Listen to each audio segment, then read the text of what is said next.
Hello, this is Deborah Yao with Black Education TV. I have a little pep talk for you, family, in which some of you may not consider this a pep talk, but I think reality checks are something that we all have to listen to and pay attention to from time to time, just so that we know what time it is, and that there is the handwriting on the wall that we cannot afford to ignore anymore. I know for the most part, so-called black people are not really paying attention to what is happening in the world today. Now, many of you say, well, I'm paying attention. You're paying attention.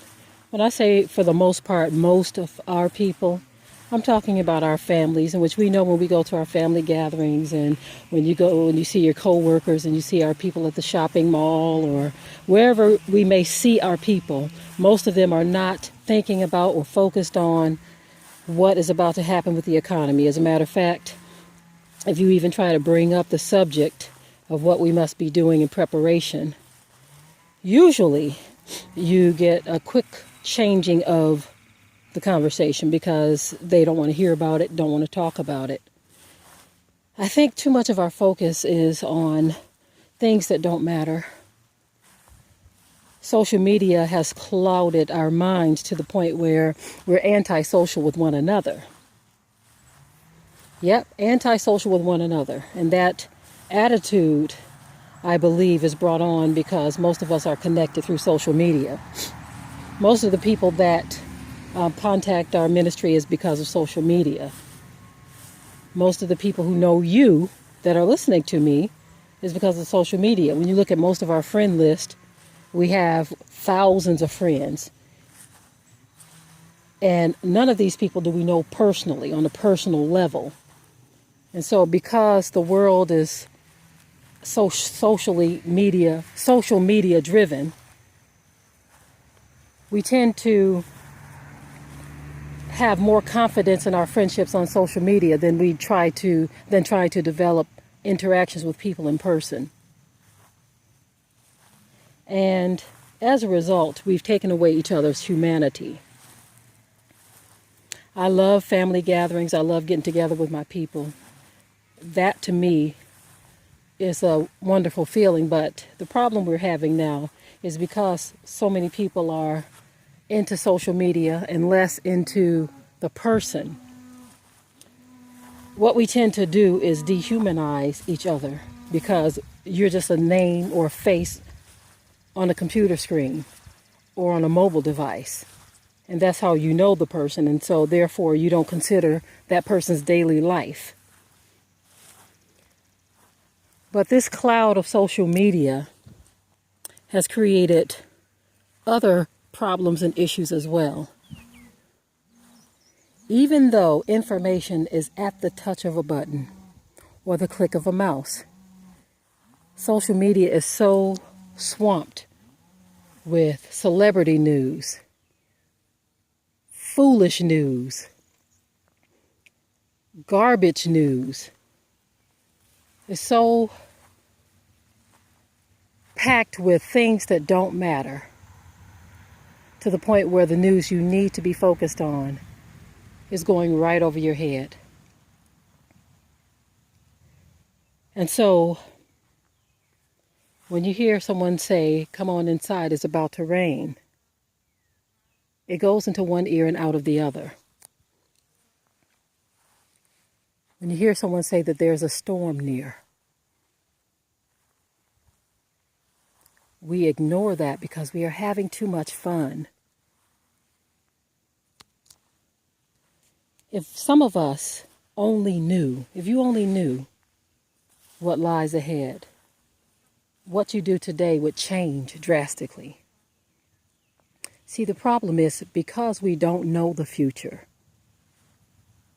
we tend to push certain events down the road.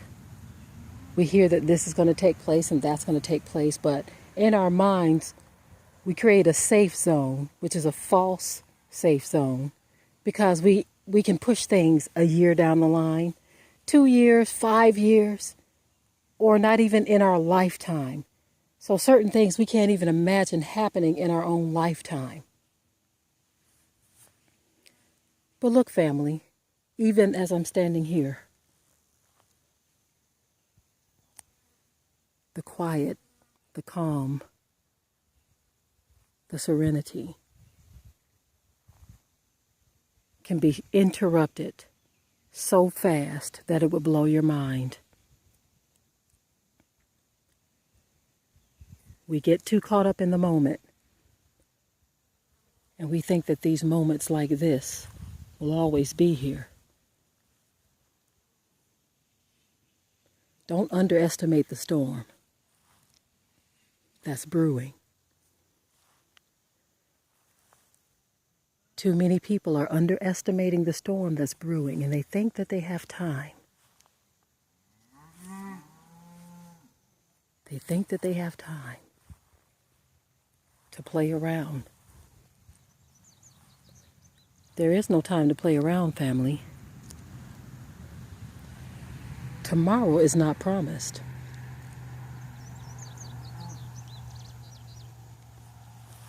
Everything is happening as it should, but the only problem with that is that it's already predetermined that some people will not make it because their minds were already made up to sit still and do nothing because they underestimated the storm. You heard that it was coming, and you did not prepare. But in a flash, it came up on you and swept you away.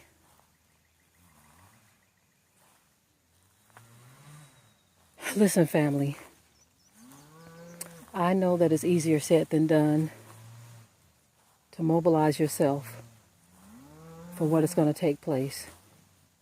But this is why the cry has been made so many times for people to get themselves together. The scripture says, as it was in the days of Noah, it's going to be like that in the end too. But see, here's the difference. In the days of Noah, he was the only one crying aloud, telling the people that it's about to rain, that you need to prepare yourself. The people laughed, they mocked, they scorned. And Noah continued on.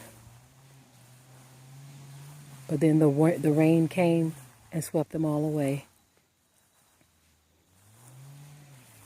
In today's time, the difference is you have a lot of voices crying out in the wilderness, telling people that it's about to rain. Gather yourselves. Prepare yourselves. Make haste.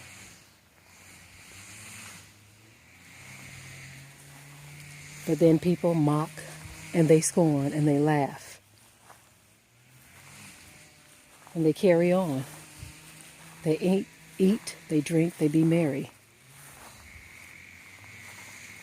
And they lose focus on the things that truly matter.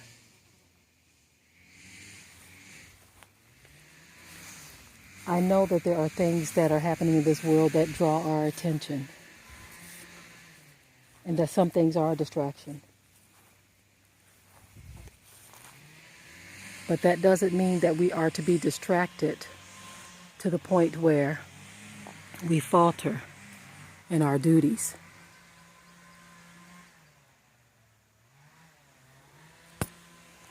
Your mind should be able to focus on more than one thing.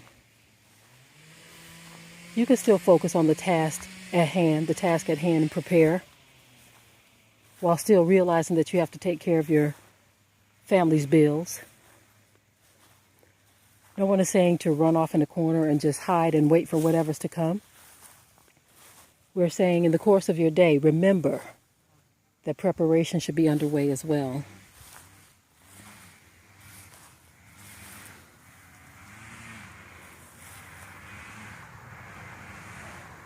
I wonder what those are. Kind of reminds me of, wonder if that's a raspberry bush. Kind of hard to tell. I'm no expert in these things. I do know that we have a raspberry bush here somewhere, and the blackberries are coming in too. Anyway, family, you all often hear us talking about getting together with others that have the same vision and focus. You better make sure that that's what they have.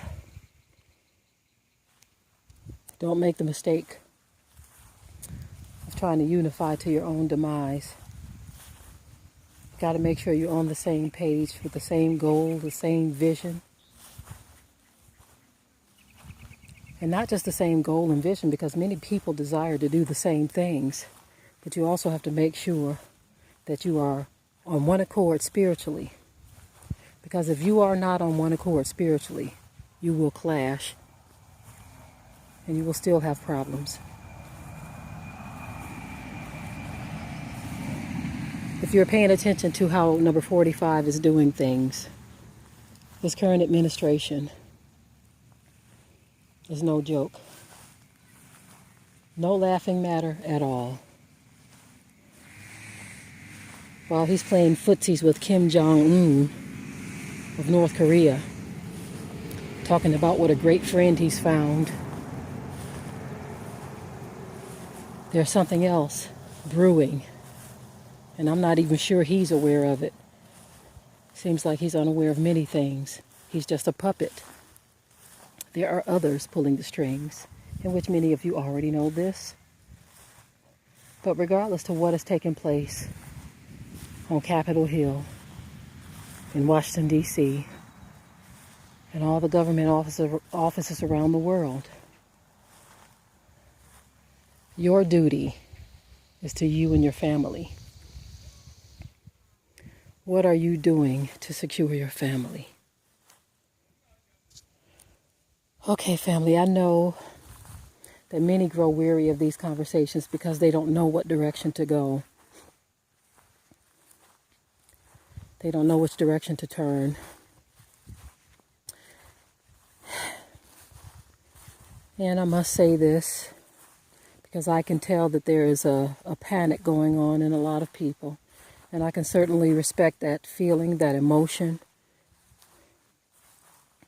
But we get, from time to time, as we did a few days ago, we get perfect strangers who we don't know, they don't know us, but only through our ministry, through our videos, but perfect strangers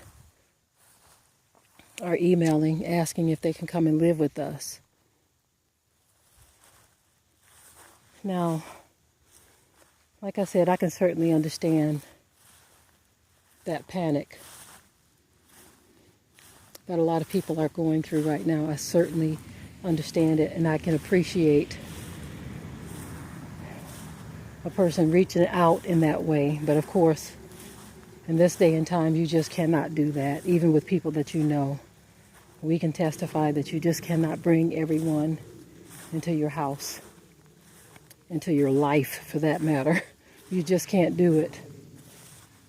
And so I do pray that Abba Yah would lead and direct those who are feeling this way to trust him and to fight their way through this thing that they're going through.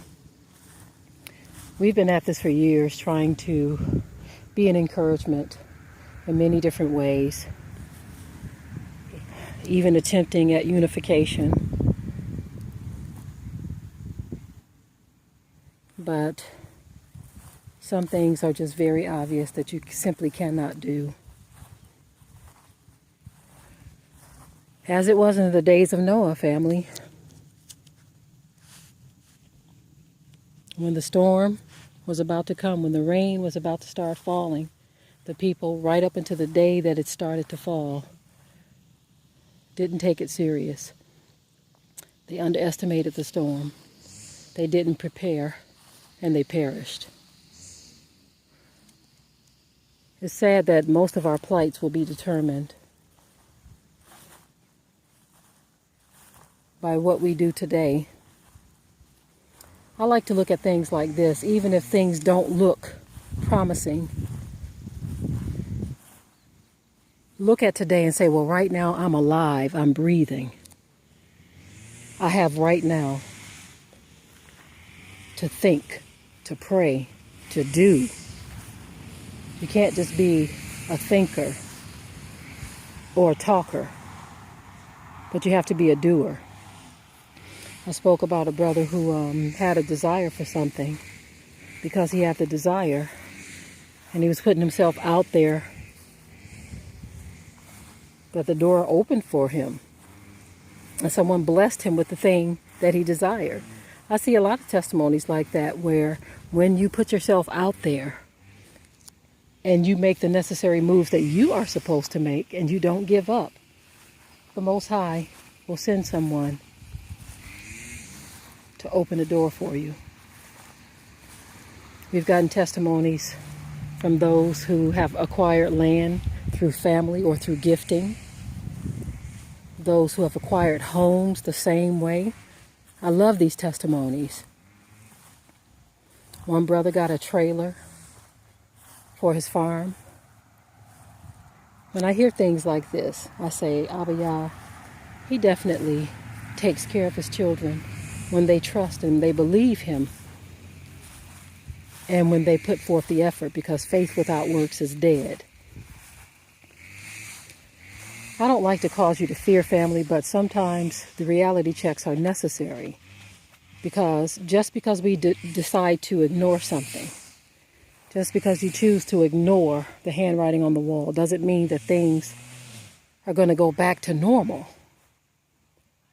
Because we don't know what tomorrow brings. We don't know what tomorrow holds. Next week, we don't know what that's going to be like. We don't know what next month is going to be like. We like to think that all is well and that we don't have anything to worry about. But we must be realistic, family. It's unfortunate that most of us, we don't have people that we can trust or depend on. A lot of times people, they want to come around you to use you. And when they can't get what they want from you, they turn on you. And so many of us are faced with that. I get those testimonies too. People turn on you when they can't use you. And so I know we don't want to think about those things. We don't want to believe that some people's whole focus and goal is to find who they can use rather than who they can help. They try to offer it as help, but really they need that foot in the door by deceiving you, saying, I'm here to help. But that's not their goal. That's not their goal at all. So we must be mindful of these things and be very careful, because, again, number 45 is playing a dangerous game of world leader. And anyone who is witnessing this debacle, you can understand that that's no world leader. And that the path that he has put this country on seems to be at warp speed from what it was before. There was never any righteousness established here. But as you see, many are being deceived by this person, including so-called black people. But your duty is to take care of your family. Whatever that means, that's what you must focus on today and tomorrow and next week, as long as time permits, because there will come a day and a time where you will be out of time. Whenever I think back to the people who died in Hurricane Katrina because they underestimated the storm, it saddens my heart,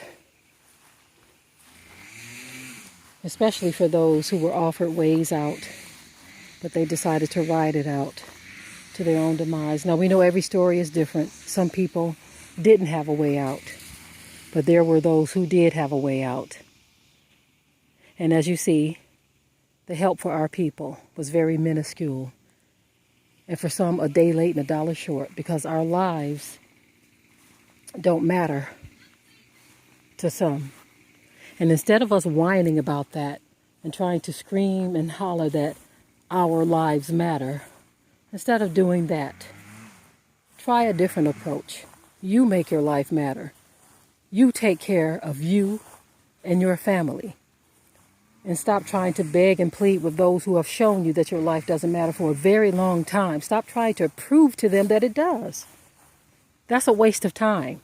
Now that I would call a distraction, along with all this social media garbage that our people get all caught up in, the social media gossip, the fighting, the bickering, the attacking, all of the ignorant stuff that our people allow themselves to get caught up in. Those are the real distractions. And trying to beg and plead with people who were prophesied to treat you this way. The best thing we can do for ourselves and for our people is to figure this thing out. And if you try to latch on to someone who you believe have the answer, do right by them. Because get this, people are getting tired of being used, mistreated, and abused. People pretending to want to help. Oh, I'm there to help. Oh, I want to do this, I want to do that, I want to unify. That is not your goal. If that's not your goal, just keep it moving. Because right now, we all have to concern ourselves with our families and what's best for our families. And sometimes that means cutting people off. And in some cases, family members being cut off too. Sometimes you have to do that. And then we have to forge ahead. It all sounds good on paper to say let's unify, but in reality, that's a hard order. That's a tough order for so-called black people. Okay. I got to get out of here now because it's that time.